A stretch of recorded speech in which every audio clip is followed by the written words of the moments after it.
যেই মাসে নামাজ বেশি সেই মাসে খাওয়া কোন মাস? কোন মাস? বুঝেন না কেন এত ভাগ? বাংলাদেশের যত পচা ডাল পচা তেল শেষ হয় কোন মাসে?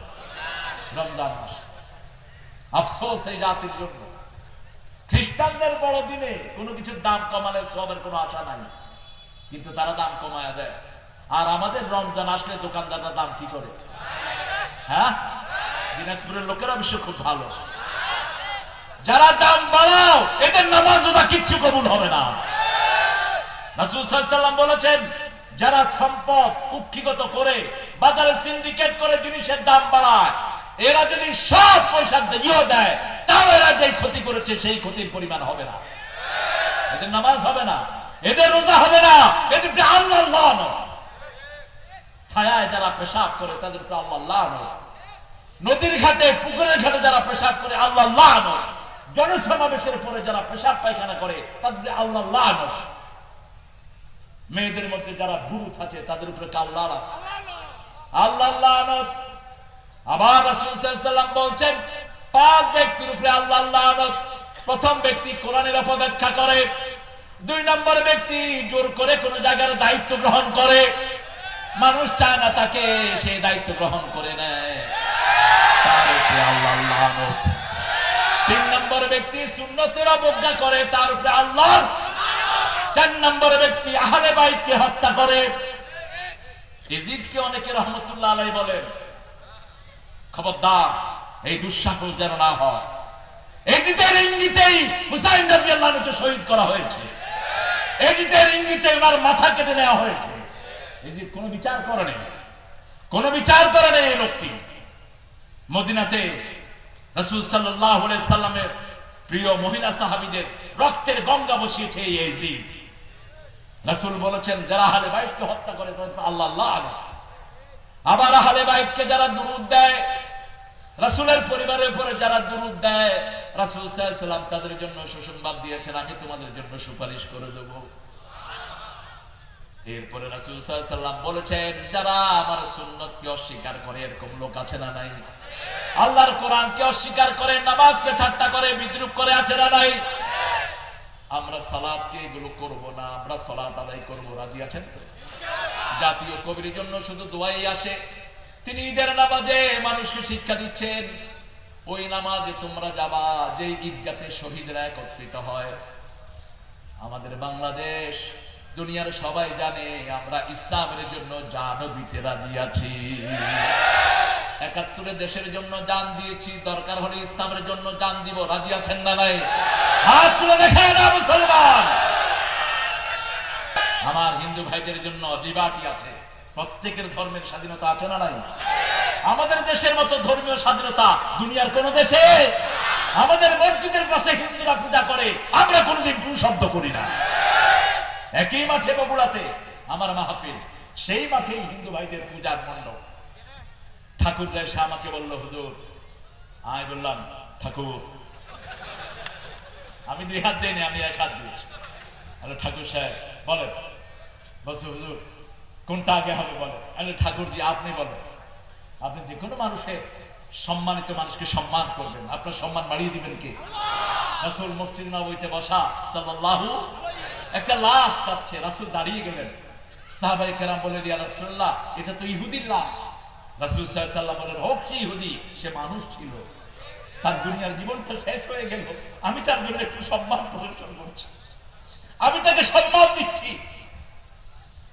আমি বললাম, ঠাকুর আপনি বলেন। বলছে, দাদা ইসলাম শ্রেষ্ঠ, আপনি আগে ওয়াজ করেন, তারপরে আমরা পূজা করি। ঠাকুর বলছে। আমি বললাম, ঠাকুর আপনি যে কথাটা বললেন, আপনার ধর্মে আমাদের ইসলামের কথা আছে? বলেন কি? আমাদের ধর্মীয় প্রত্যেকটা বইতে আছে লা ইলাহা ইল্লাল্লাহু মুহাম্মাদুর রাসূলুল্লাহ। এই বগুড়াতে একই মাঠে আমার ওয়াজ হলো, রাত 10টা পর্যন্ত হিন্দু সম্প্রদায়ের ভাইয়েরা, হিন্দুদের ঠাকুররা সহ সেখানে তারা থাকলেন। তারপরে মাহফিল শেষ হলো, তারা তাদের পূজা করলেন। এই ধর্মীয় সম্প্রীতি আমার দেশে আছে না নাই? এই জন্যই আছে আমার দেশের অধিকাংশ মানুষ পড়ে লা ইলাহা ইল্লাল্লাহ, লা ইলাহা ইল্লাল্লাহ, মুহাম্মাদুর রাসূলুল্লাহ সাল্লাল্লাহু। ইবাদতের মাথা হলো সালাত। ইবাদতের মাথা কি? সালাত। মাথা ছাড়া যেমন শরীরের কোনো দাম নাই, সালাত ছাড়াও কোনো আমলের কোনো দাম নাই। একজন মানুষ যখন সালাত পড়ে না, তার কোনো আমল আল্লাহর দরবারে কবুল। আবার সালাত পড়লো, রাসূলের উপরে দুরূদ পড়লো না, তার কোনো আমল কবুল হলো। এজন্য 5 ওয়াক্ত নামাজের শেষে আমরা পড়ি আল্লাহুম্মা সাল্লি আলা মুহাম্মাদ ওয়া আলা আলি কামা সাল্লাইতা আলা ইব্রাহিম ওয়া আলা আলি ইব্রাহিম ইন্নাকা হামিদুম মাজিদ। 5 ওয়াক্ত সালাত ইবাদতের মাথা।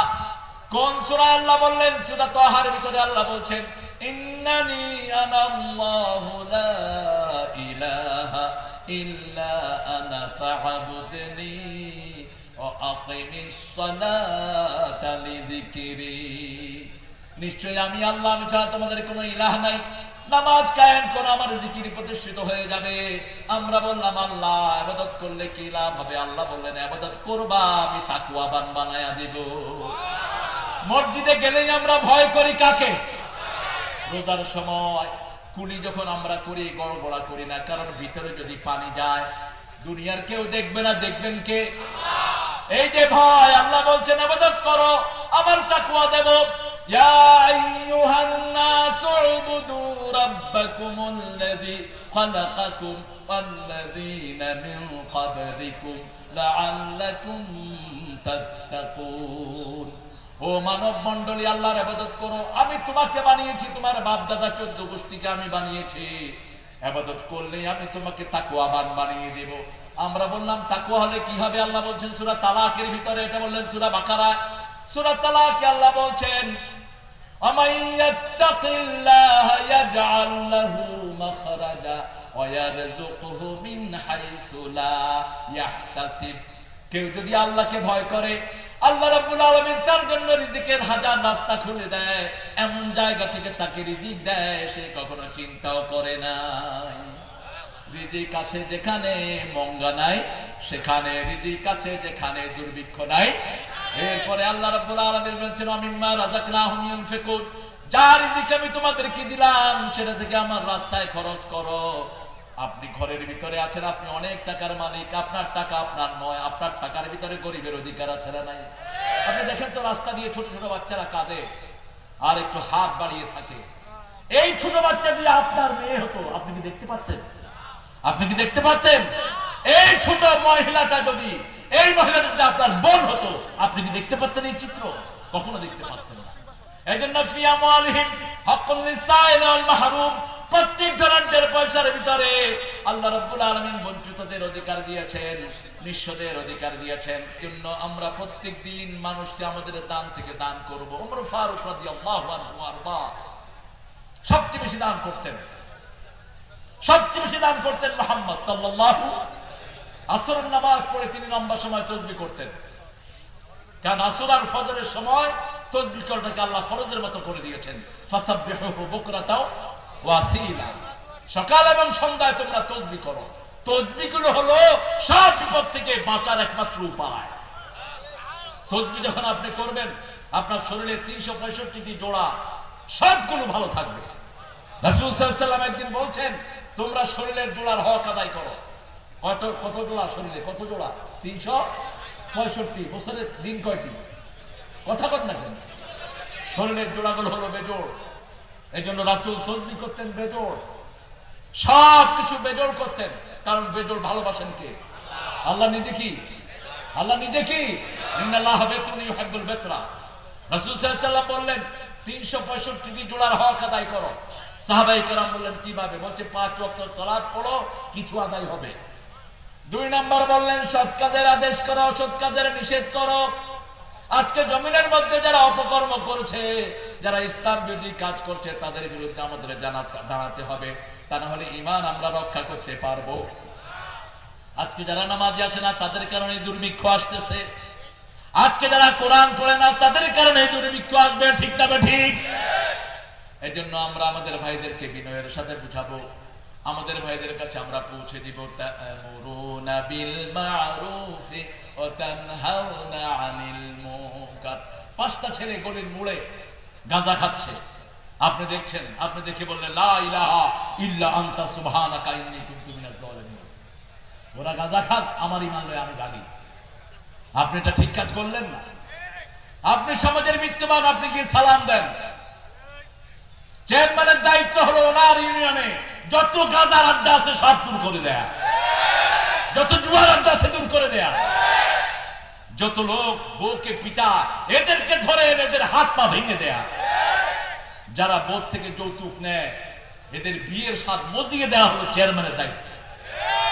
আমার ভাই সেটা করে।